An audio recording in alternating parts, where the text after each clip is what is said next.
complicated because the bra was never created for one purpose. It emerged slowly, shaped by movement, clothing, technology, social expectations, and the changing idea of what a woman's body should look like, long before elastic straps, molded cups, and numbered sizes. People used simple bands of cloth. In ancient Greece, some women wore a band called a strophion around the body. It could offer support beneath loose draped clothing, especially during physical activity. Roman art also shows women exercising while wearing bandeau-like breast coverings. These garments were not modern bras. They had no standardized cups, hooks, adjustable straps, or engineered sizing. Yet they reveal a pattern. Whenever clothing, work, or movement created a practical need, people experimented with ways to hold the breasts closer to the body. That need varied from person to person. Someone with a fuller chest could experience pulling, bouncing, heat, or discomfort while working or exercising. A strip of fabric could reduce movement and change how clothing sat on the body. This is the first major reason breast support garments appeared, not because everyone needed them, but because some women found support useful, and because clothing often worked differently when the body beneath it was stabilized. Look inside almost any modern wardrobe and you will find an object so ordinary that few question it, the bra. It seems practical, familiar, and inevitable, but for most of human history, the bra as we recognize it did not exist. Women supported, covered, compressed, lifted, or left the chest unrestricted in many ways. So why did humans eventually begin wearing bras? Was it comfort, modesty, beauty, or control? The answer is complicated because the bra was never created for one purpose. It emerged slowly, shaped by movement, clothing, technology, social expectations, and the changing idea of what a woman's body should look like. Long before elastic straps, molded cups, and numbered sizes, people used simple bands of cloth. In ancient Greece, some women wore a band called a strophion around the body. It could offer support beneath loose draped clothing, especially during physical activity. Roman art also shows women exercising while wearing bandeau-like breast coverings. These garments were not modern bras. They had no standardized cups, hooks, adjustable straps, or engineered sizing. Yet they reveal a pattern. Whenever clothing, work, or movement created a practical need, people experimented with ways to hold the breasts closer to the body. That need varied from person to person. Someone with a fuller chest could experience pulling, bouncing, heat, or discomfort while working or exercising. A strip of fabric could reduce movement and change how clothing sat on the body. This is the first major reason breast support garments appeared, not because everyone needed them, but because some women found support useful, and because clothing often worked differently when the body beneath it was stabilized. History, however, did not move in a straight line from ancient breast bands to the modern bra. Clothing traditions changed, evidence disappeared, and different regions developed different solutions. At Austria's Lemberg Castle, archaeologists found late medieval linen garments with shaped breast cups and shoulder straps. Some resembled early long-line bras. Their existence proves that cup-shaped breast support was being constructed centuries before the 20th century pattern usually mentioned in popular stories. Even so, medieval garments did not create a continuous bra industry. In later European fashion, the dominant solution became the corset and its earlier form, the stays. These garments did more than support the breasts. They shaped the torso, controlled the waist, influenced posture, and created the silhouette demanded by the period. Fashionable bodies were expected to appear conical, upright, narrow-waisted, rounded, or dramatically curved. The undergarment became hidden architecture, building the shape upon which the visible dress depended. This reveals the second major reason humans adopted structured undergarments. Fashion does not merely cover the body, it redesigns its outline. A gown might be beautiful, but without the expected foundation beneath it, the fabric would not hang as intended. Corsets became part support device, part fashion framework, and part social uniform. Wearing one could signal respectability, adulthood, or status. Refusing one could be interpreted as rejecting the appearance society expected, yet corsets had disadvantages. They could be hot, heavy, difficult to fasten, and restrictive when tightly laced. Not every corset was a torture device, and many were fitted garments that supported the torso. Still, as 19th century lives changed, demands grew for alternatives allowing easier movement. Dress reformers questioned restrictive fashion. More women participated in cycling, sports, paid work, and public life. A support system designed for a rigid silhouette no longer suited every activity. Manufacturing was also transforming clothing. Sewing machines, improved sizing, metal fasteners, elastic materials, catalogs, department stores, and factory production made it possible to sell undergarments widely. The modern bra could not become ordinary merely because one person had a clever idea. It required a commercial system capable of producing consistent garments, distributing them, and convincing consumers that they needed a size and style. During the late 19th century, designers began dividing the corset's functions. Instead of using one long garment to shape the waist and support the bust, they experimented with separate upper and lower sections. French corset maker Herminie Cadolle introduced a two-part undergarment in 1889.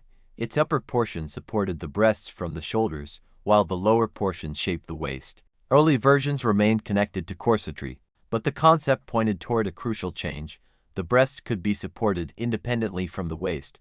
Then came the story often presented as the invention of the modern bra. In the United States, Mary Phelps Jacob, later known as Carice Crosby, wanted an undergarment that worked beneath a fashionable evening dress. A rigid corset showed around the low neckline and did not suit the gown. Using handkerchiefs and ribbon, she created a lighter, backless alternative. In 1914, she received a patent for a backless brassiere. Her design was not history's first breast support garment, but it became an important milestone because it matched a fashion world moving away from heavy structure around the waist. Notice what drove that invention. It was not only health or comfort, it was also the cut of an evening dress. A new outer garment created a problem, and a new undergarment solved it. This pattern repeats throughout bra history. When necklines changed, bras changed. When women wanted flatter silhouettes, manufacturers sold flattening bandeaux. When fashion preferred pointed breasts, cups became conical. When natural shapes returned, bras became softer. The supposedly invisible garment kept changing because visible fashion kept changing. The First World War accelerated the transition away from elaborate corsetry, although the story is often oversimplified. Shortages, changing labor, practical clothing, and demand for metal contributed to a wider shift. Women entered jobs requiring mobility, while fashion moved toward simpler lines.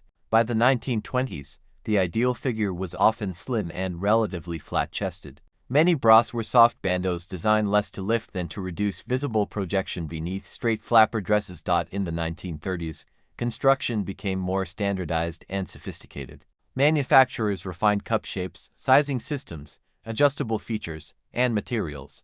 Advertising taught consumers to think of breasts through categories and measurements. The bra was no longer merely a homemade solution or an accessory for one gown. It became a mass-market product sold as something that improved fit, confidence, attractiveness, and respectability. Companies did not merely answer a need, they helped define it. That is the third major reason bras became widespread. Marketing turned an option into a cultural expectation. Advertisements suggested that the correct bra could make clothes fit better, prevent embarrassment, create a fashionable figure, and influence how others judged the wearer. The garment became connected to femininity and proper presentation. For many women, putting one on before entering public space became as routine as wearing shoes. The unsupported body was increasingly treated as unfinished or overly visible. During the 1940s and 1950s, structured bras produced some of fashion's most recognizable silhouettes. Conical and bullet shapes lifted the breasts high and projected them beneath dresses and sweaters. These designs were technologies of appearance, creating shapes nature rarely produces alone.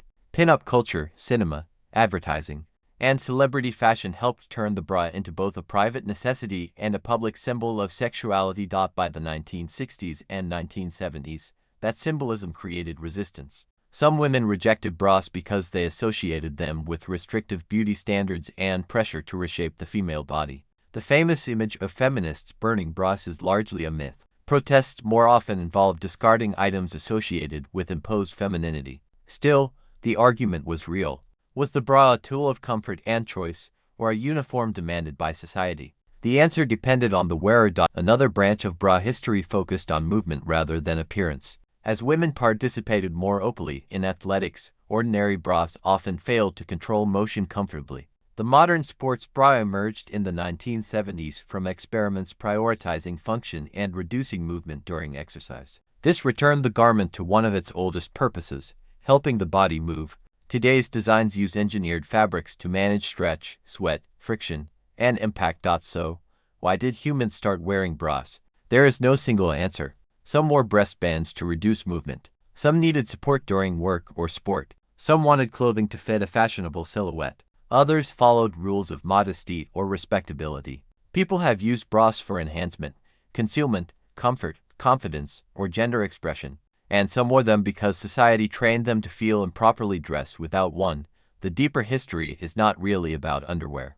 It is about the negotiation between the natural body and the social body. The natural body changes with age, movement, pregnancy, health, and individual anatomy. The social body is the version a culture decides should be lifted, flattened, separated, covered, emphasized, or hidden.